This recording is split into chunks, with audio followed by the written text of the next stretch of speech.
Hi, my name's Neil Munday and I'm your host for the Stirling Business Podcast. The podcast is brought to you from Studio King Street here in the heart of Stirling. You can book our wonderful studio by going onto our website and making a booking that way, or sending an email to inquiries@studiokingstreet.com. Or you can simply pick up the phone and give Laura a call to make your booking. So, over to this week's episode of the Stirling Business Podcast. So, welcome back to Studio King Street, Tom. Thank you very much, Neil. It's a great pleasure to be here. The cannonball of podcasting right again. So, this week on the Stirling Business Podcast, you're going to talk to us about your new book, Lights Camera Stirling. So, that's what we're here today to talk about. So, before we do that, though, why don't you just let the audience know a little bit about your background and tell them where you've come from. Yeah, sure thing. Well, my name's Tom Christie. I'm an academic and author, occasional lecturer at Forth Valley College, where I teach on publishing practice, and in addition do lots of other things around about the area, including being secretary to the board of trustees for Forthgiving, which is the Sons of the Rock Society, their new trading name. So you're a busy man. So you're also part of an award-winning publishing team with your sister, I believe, Julie. So why don't you tell us a little bit about that and your business, Extremis Publishing? Yes. Well, Extremis Publishing was founded 11 years ago between my sister Julie and myself. It is an arts, media and culture non-fiction independent book company. We publish a wide range of different titles with many different authors in all sorts of different topics and subject areas. That can include travel writing, popular culture, society and history, and all sorts of different areas. So it's always been an interesting subject to be in, but never more so than it is now. I think the publishing world is changing dramatically, and I think the people who are getting the most out of it are the ones who are kind of preempting where the changes are going to be. So it's been a fascinating challenge. So how do you operate that business day to day between yourself and Julie? Well, we both have a very different range of skills, and the company came about because my background had been in writing and publishing. Julie had done lots of different work for many different organisations, both in the private sector and the third sector, in relation to marketing and publicity. So as a result, we kind of split the responsibilities between us. I've taken more of a lead on things like the editing and the interior design of the books. Julie is more involved in the marketing and in the sort of publicising of various titles as they come out. And both of us are involved in all sorts of different events as well. Mm-hmm. Sometimes with different authors, sometimes with books that we've written ourselves, and sometimes just to try and raise awareness of publishing and the creative arts generally. So how many authors do you think you've worked with over the years then? Well, lots of different ones actually. We've certainly got around 20 on the books now. Okay. That we've worked with. And actually the beauty of it is people that we've actually worked with on a number of different occasions who perhaps thought they only had one book in them, but in reality have had two or three. And that's the really important thing we feel about publishing, is that we want to encourage people. We want people to find their voice. And the age doesn't need to be in any way something that holds people back. Sometimes the authors that we have who are the more mature authors are the ones who have the most fascinating stories to tell, and certainly the most life experience. Okay, so your passion for writing is very clear to those that know you, Tom.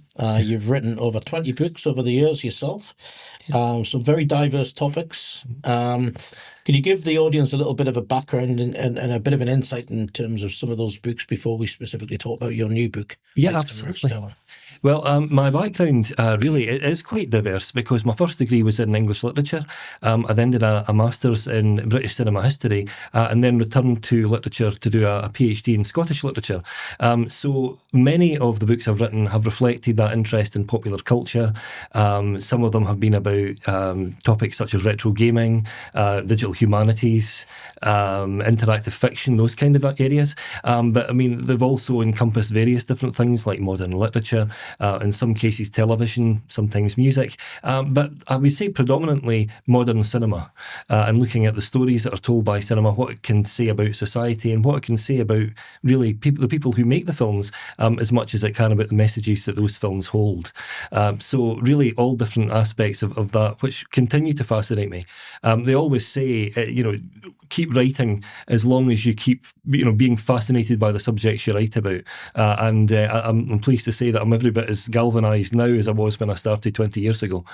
And we did a podcast previously, around about the Christmas time, actually, to promote some of the titles that you'd written about Christmas movies and the like. So you're an all year round type of guy. Yeah, absolutely. Yeah. I mean, Christmas films are an interesting one because I wrote a 4-volume series, as we discussed in the previous podcast, that took the history of the Christmas film from the 40s, when the modern Christmas film was kind of first established, all the way up to the late 90s, and all of the different kind of themes and sort of cultural impacts that those films have had. So yeah, I mean, that's been one particularly interesting area. Great. Okay, so your new book, Lights Camera Stirling, what's this about, and what was the genesis of writing it? Well, it's a book I've really wanted to write for a while, and because simply Stirling itself is such a fascinating place to live and work. And, one of the good things about Stirling, and one of the things that I feel most proud about as someone who lives here, is the fact that there is so much to be said about Stirling's heritage and its culture and its history. And you look around the town, you look at all these amazing different things that are going on. You look at, for instance, historic environments, Scotland, and, obviously all of the history that they communicate from the castle and various other sites. You look at the Stirling Heritage Alliance, who are working all year round to make people aware of the history and culture of Stirling. And then you look at places like Maiden Stirling, which are showing you the modern aspects of culture in Stirling, with all those wonderful artisanal crafts that are there. Mm-hmm. So what I wanted to explore in this book with my sister Julie, who's my co-director at Extremis, was what it is about Stirling that makes it such a special place for filmmakers. Why over these decades has it continued to attract more and more filmmakers to the area? Is it the history of the place? Is it the way that Stirling doubles for other locations? So for that point of view, it was a really fascinating book to research because there's just simply so much to say about it. Brilliant. Okay, so Stirling is becoming better recognised, on a day-by-day basis when it comes to film and media. Obviously, with the university, they have some pretty significant programs and courses around film media. Same with Forth Valley College, and they've got a decent pedigree, I guess, in that kind of whole industry sector. But we've also heard of Stirling becoming the home of the largest, Scotland's largest film studio. What do you make of that? Well, you're absolutely right to say that there's a fantastic pedigree in Stirling when it comes to film studies and also the practicalities of filmmaking. Forth Valley College's Stirling campus, for instance, has a whole raft of different courses involved in all of the many different aspects of filmmaking, from sound design through to the cinematography aspects of it. It's a really fantastic range of courses that they have. And then you look at Stirling University and their film and media department and the huge variety of different subjects that they've dealt with over the years. All these pioneering academics like Professor John Izod and all of those major figures. Mm-hmm. So from that point of view, yes, it's a terrific place to study film. It's a terrific place to make films, to have that creative drive. But also, as you rightly mentioned, the Stirling Studios. This is an enormous development for Stirling, one which is poised to create thousands of jobs over the coming years. Mm-hmm. And it's a fantastic opportunity for the whole area, because whereas this book talks about all of the different cultural impact from films that have been made really from the 40s onwards, although in actual fact you could go further back than that, if you're looking at documentary filmmaking specifically. It just goes to show that the future is bright. There will be filmmakers now who are looking at all of those major landmarks, the castle, the Wallace Monument, the Tolbooth perhaps, the Old Town Cemetery, all of those iconic landmarks, and they're going to be filled with inspiration for their own creative work. This book is very much just a starting pistol, if you like, for some of the amazing new creative talent we're going to be seeing in the years and decades ahead. And how many films and TV programs do we reference in this book, Tom? Well, it was a tough one for this book because the hardest question was what you leave out. There are so many different things in the area. So this book covers 60 of the most prominent TV and film productions. There are so many different things to talk about in so many different genres. And that was the amazing thing, the stories that were behind it, the cultural impact of them. You see films like Monty Python and the Holy Grail, which people obviously remember very fondly from the 70s, and we look at how students from Stirling University were bussed in to act as extras in the film. You see films like The Adventures of Greyfriars Bobby, the 2005 remake, and the amazing impact that had, because it uses Stirling very extensively at the castle and the Old Town Cemetery as a double for Edinburgh in the Victorian era. So there are all those kind of films, but there are all these new productions as well. For instance, Good Omens, the Amazon series, which filmed at the Old Town Cemetery as well. We have the 39 Steps, which not only filmed in the late 50s in the Stirlingshire area, but also in 2008, where you had the Argyle's Lodging, for instance, used as a prominent location. So Stirling has actually 78 steps. Okay. And how do you think the film studio is going to impact the area? You talked about bringing new jobs to the area, which is fantastic, but do you see it elevating the whole kind of sector to another level again, when that comes along? Oh, I would certainly hope so, and I would expect that to be the case, actually, because, I mean, we're very fortunate to have a local authority that sees the great benefit of creativity and artistic expression. As a result, you only need to look, for instance, at the new Frankenstein film, the Guillermo del Toro version, which used the Wallace Monument as the inspiration for Frankenstein's laboratory tower. Now, again, that was an occasion where the council were able to work with the filmmakers to make sure that the original J.T. Rochehead Victorian plans for the Wallace Monument were made available to them as they considered their own model for the film. So as a result of that, you very much have this wonderful potential to encourage filmmakers from across the world into Stirling, to look at the amazing different range of terrain and different places across the region, but also, of course, homegrown talent. You've mentioned, obviously, the college and the university and, all of the potential there for, young filmmakers emerging into the industry is going to give them an amazing opportunity. So am I right in thinking they also filmed a section of the Lockerbie movie that Colin Firth a couple of years ago? Was that actually done in the Stirling area? I heard it was done at the kind of site of the studios, right? Yes, that's right. Yes, there is a scene filmed in one of the army barracks buildings featuring Colin Firth in that area. And of course, interestingly, there were actually two Lockerbie dramas filmed around the same time. One of them was filmed at the Pathfoot building on the Stirling University campus. Right. And in particular, there were scenes around Oscar's cafeteria.